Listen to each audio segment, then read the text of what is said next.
हरे कृष्णा, राधे राधे। आज इस वीडियो में आपको श्रावण माह के शुक्ल पक्ष की पुत्रदा एकादशी की व्रत कथा सुनाती हूँ। बहुत ही पावन कथा है, ध्यान से, प्रेम से, मन से सुने। श्री कृष्ण के श्रीमुख से एकादशियों के महत्व का वर्णन सुनकर आनंद लेते हुए अर्जुन ने कहा, हे प्रभु, ये कल्याणकारी और महापुण्यदायी कथाएं सुनकर मेरे आनंद की सीमा नहीं है और मेरी जिज्ञासा बढ़ती जा रही है। हे कमल नयन, अब आप मुझे श्रावण माह के शुक्ल पक्ष की एकादशी की कथा सुनाने की कृपा करें। इस एकादशी का क्या नाम है तथा इसके व्रत का क्या विधान है, इसमें किस देवता का पूजन किया जाता है और इसका व्रत करने से किस फल की प्राप्ति होती है। भगवान श्री कृष्ण ने मुस्कुराते हुए कहा, हे धनुर्धर, श्रावण माह के शुक्ल पक्ष की एकादशी की कथा के श्रवण मात्र से ही अनंत यज्ञ का फल प्राप्त होता है। हे पार्थ, द्वापर युग के आरंभ में महिष्मती नाम की एक नगरी थी। उस नगरी में महिजीत नाम का एक राजा राज्य करता था। वह पुत्रहीन था, इसलिए वह सदा दुखी रहता था। उसे वह राज्य, सुख और वैभव सभी कुछ बड़ा कष्टदायी प्रतीत होता था, क्योंकि पुत्र के बिना मनुष्य को इस लोक और परलोक दोनों में सुख नहीं मिलता। राजा ने पुत्र प्राप्ति के बहुत उपाय किए, किंतु उसका हर उपाय निष्फल रहा। जैसे जैसे राजा महिजीत वृद्धावस्था की ओर बढ़ता जा रहा था, वैसे वैसे उसकी चिंता भी बढ़ती जा रही थी। एक दिन राजा ने अपनी सभा को संबोधित करते हुए कहा, सभी सभाजनों, मैं बहुत चिंता में हूँ। ना तो मैंने अपने जीवन में कोई पाप किया है और ना ही अन्याय पूर्वक प्रजा से धन एकत्र किया है, ना ही कभी प्रजा को कष्ट दिया और ना ही कभी देवताओं और ब्राह्मणों का निरादर किया है। मैंने प्रजा का सदैव अपने पुत्र की तरह पालन किया है, कभी किसी से ईर्ष्या भाव नहीं किया, सभी को एक समान समझा है।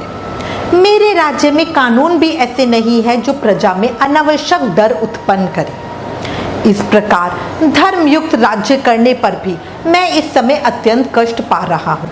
इसका क्या कारण है, मेरी समझ में कुछ नहीं आ रहा। आप इस पर विचार करें कि इसका क्या कारण हो सकता है और क्या इस जीवन में मैं इस कष्ट से कभी मुक्ति पाऊंगा। राजा के इस कष्ट के निवारण के लिए मंत्री आदि वन को गए, ताकि वहां जाकर किसी ऋषि मुनि को राजा का दुख बताकर कोई समाधान पा सके। वन में जाकर उन्होंने शेष ऋषि मुनियों के दर्शन किए। उस वन में धर्म के ज्ञाता महर्षि लोमेश भी रहते थे। वे सभी जन महर्षि लोमेश के पास गए। उन सब ने महर्षि लोमेश को दंडवत प्रणाम किया और उनके सम्मुख बैठ गए। महर्षि के दर्शन से सभी को बड़ी प्रसन्नता हुई और सबने महर्षि लोमेश से प्रार्थना की, हे देव, हमारे अहोभाग्य कि हमें आपके दर्शनों का सौभाग्य प्राप्त हुआ।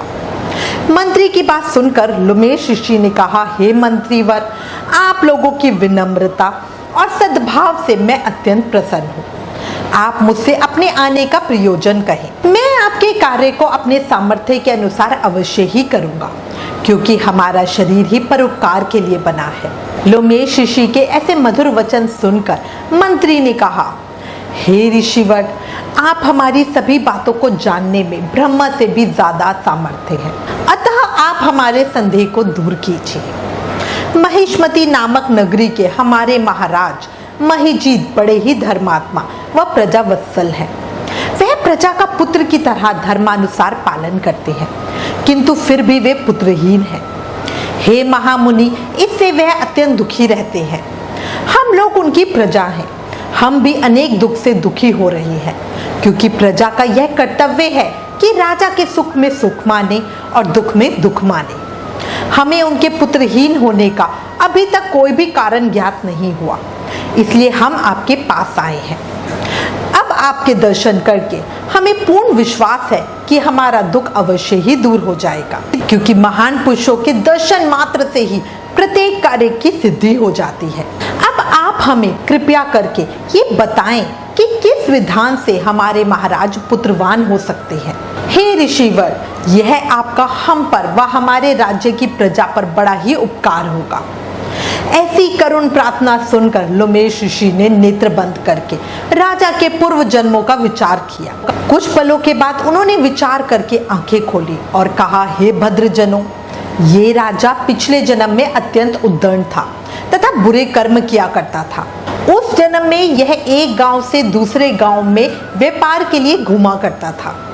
एक बार ज्येष्ठ माह के शुक्ल पक्ष की एकादशी के दिन की बात है। यह 2 दिन से भूखा था। दोपहर के समय एक जलाशय पर जल पीने गया। उस स्थान पर उस समय एक ब्याई हुई गाय जल पीने के लिए आई। राजा ने उस गाय को प्यासा ही भगा दिया और स्वयं जल पीने लगा। हे श्रेष्ठ पुरुषों, इसलिए राजा को यह कष्ट भोगना पड़ रहा है। एकादशी के दिन भूखा रहने का फल यह हुआ कि इस जन्म में यह राजा हुआ और प्यासी गाय को जलाशय से भगाने के कारण यह पुत्रहीन है।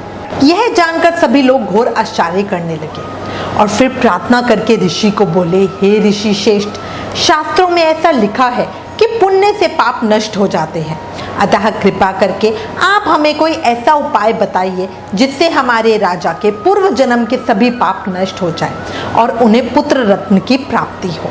सभासदों की प्रार्थना सुनकर लोमेश मुनि ने कहा, हे श्रेष्ठ पुरुषों, यदि तुम सभी श्रावण माह के शुक्ल पक्ष की पुत्रदा एकादशी का व्रत और रात्रि जागरण करो और उस व्रत का फल राजा के निमित्त कर दो तो तुम्हारे राजा के यहाँ पुत्र उत्पन्न होगा, राजा के सभी कष्टों का नाश हो जाएगा। इस उपाय को सुनकर मंत्री सहित सभी ने महर्षि लोमेश को कोटि कोटि धन्यवाद दिया तथा उनका आशीर्वाद लेकर बड़ी प्रसन्नता के साथ अपने राज्य में लौट आए।